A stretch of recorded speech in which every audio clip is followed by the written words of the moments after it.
How's it going, guys? Welcome back to the channel and welcome back to a long delayed another video. As you can see, it has been quite a while since my last posted video on the YouTube channel. Now, the reason for that is deeply saddening, but it's something that we're going to have to cover in this video. Since my last video, and as you can see from the clip at the beginning of this video, unfortunately, the Yellow Genesis was involved in an accident.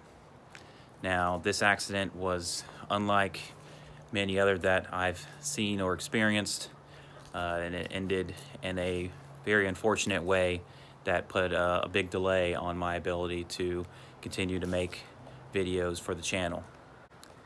On May 21st of 2021, I was on the way back up to my college town to help my girlfriend move some things from her apartment, and there was a road blockage, and people were turning around due to the road blockage, and as you'll see from this video, things didn't end up so well for me.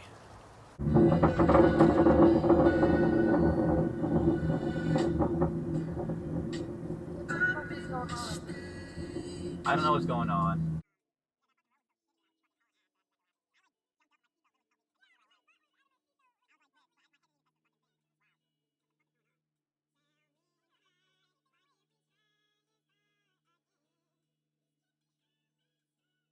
Some dude just turned around.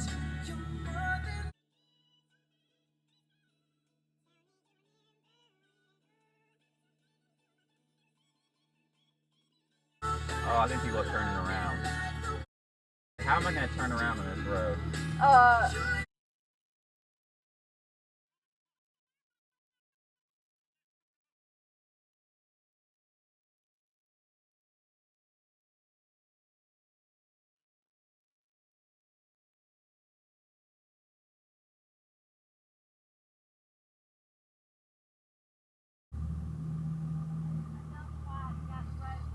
All right. She a real one. I could possibly turn on my hotspot so that I could get your phone on to find it to turn her out, but... Oh my god! Oh my god! So just previous to this, there was a car that had turned around and it was stopping at all the cars that you saw lined up in a row, moving at a very slow speed to let them know that there was a roadblock up ahead. So I had a truck behind me that had a big farm trailer attached to it, and this car coming the opposite direction stopped in my car and let me know about the roadblock. I continued on. I saw them stop in my side mirrors at the truck behind me, and I was then looking for a point to turn around at. Now, with the Yellow Genesis being as low as it is, you know, I had to find somewhere that was feasible for me to be able to turn around, and I found a driveway on the left side of the road. So shortly after the car had told me about the roadblock up ahead, I indicated to turn left into this driveway, and as I was making my left turn, I was struck in the side by a driver attempting to overtake me and many vehicles in front of me with this roadblock up ahead. This driver had already passed the truck with the farm trailer behind me. I could possibly turn on my hotspot so that I could get your phone on to find it to turn her out, but... And was attempting to pass me, and would have had to have been attempting to pass at least 3 of the vehicles in front of me, given the spacing between my vehicle and theirs at the time of the impact. So this driver hit me going around 45 to 50 miles per hour.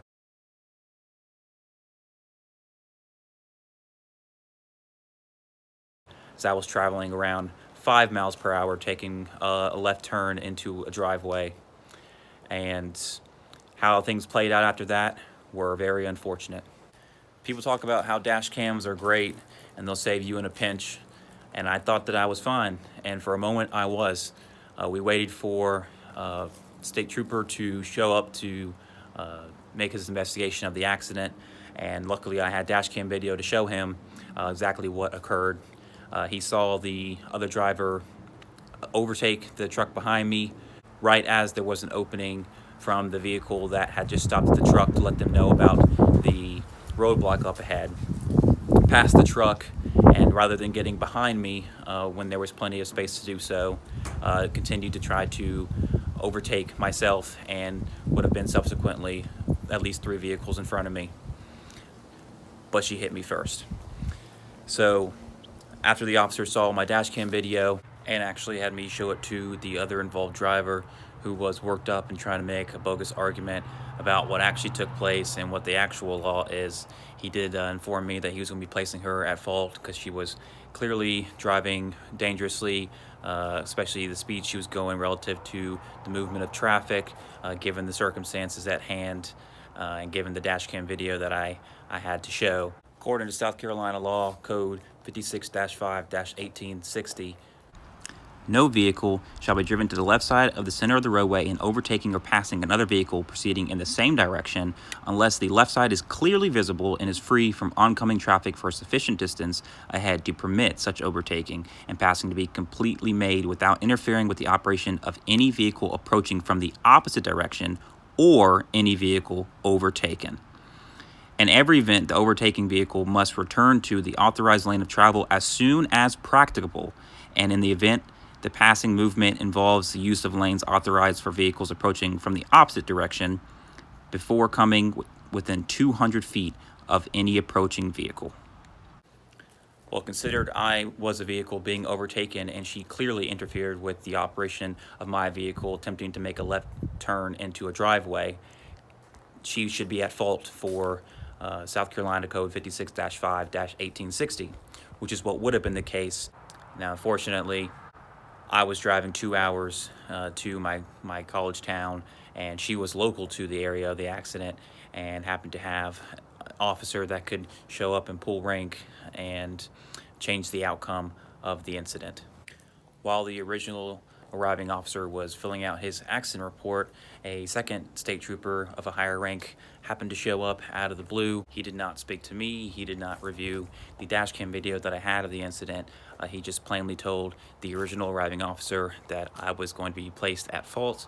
Not only so, but he also cited me for South Carolina 56-5-2320. It's the driver of a vehicle intending to turn left within an intersection or into an alley, private road, or driveway shall yield right of way to any vehicle approaching from the opposite direction, which is within the intersection or so close thereto as to constitute an immediate hazard.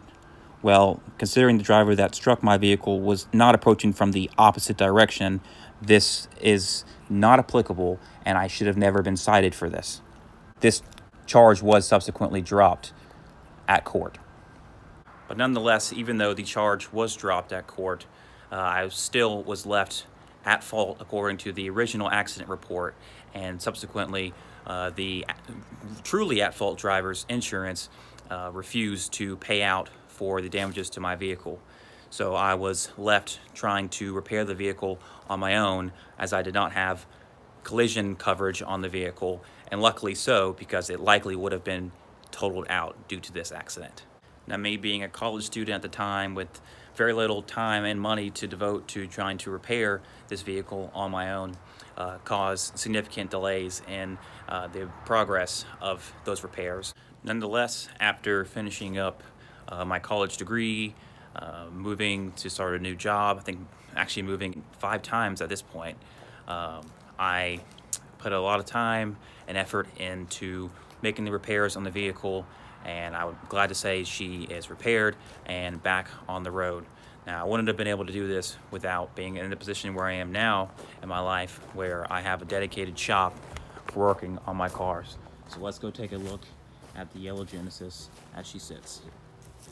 Well, guys, here she is. As you'll notice, she looks a little bit different. No longer got the ESR wheels on the car. I've now got a set of Inky RPF 1s. Got a paint matched front lip now, a carbon fiber front grille, yellow 6-speed horns. I've got the vents for the carbon fiber hood wrapped yellow. Now I got a roof spoiler and maybe a few other things here and there different with the car. It was November of 2024 that I finally got the car back on the road. You'll see up there is the fender from the accident that's damaged. I did have to get a replacement fender. But here she is. She's fixed. She's looking, in my opinion, better than she did before. And many more things to come with this vehicle. Obviously, this accident put a burden on me and my love for working on cars and cars in general, and especially this car. But my love for Genesis Coupes did not stride, and actually in the time from the accident to now, I bought 2 Genesis Coupes. Now one of them I did sell, but the other one I still have. And if you happen to see the short video that I posted a little while ago, you'll know exactly what my other Genesis Coupe is. Right here I have a 2015 Genesis Coupe, obviously 3.8 with it being 2015, but not just any old 3.8. This Genesis Coupe happens to be a 3.8 turbo. It has a built motor, pistons and rods, built heads, upgraded bearings, and just a few more goodies here and there. So I've got a lot of content to come with this car. I'm very excited about the build. Currently it's got the OG Renault Performance kit with a 72mm on-3 performance turbo, but soon here I will be upgrading to the Renault Performance Supersonic 70 Omega turbo, which should provide much better sound and better power for the entire RPM band. So I look forward to lots of content to come with this car as we continue to make upgrades and push the limit of the 3.8 platform, as well as bringing back the OG, my pride and baby, that yellow 3.8. I hope you're excited to see what more is to come as we continue to progress with both builds of both vehicles. And I'm excited to share all the great things that we have in the works for both platforms. But yeah, guys, so that's what's been the holdup. It's very difficult for me to make this video, but it needed to be done. And now that the car is back fixed and it looks like there's greener grass to come, I'm looking forward to a lot more content to build with both of these vehicles.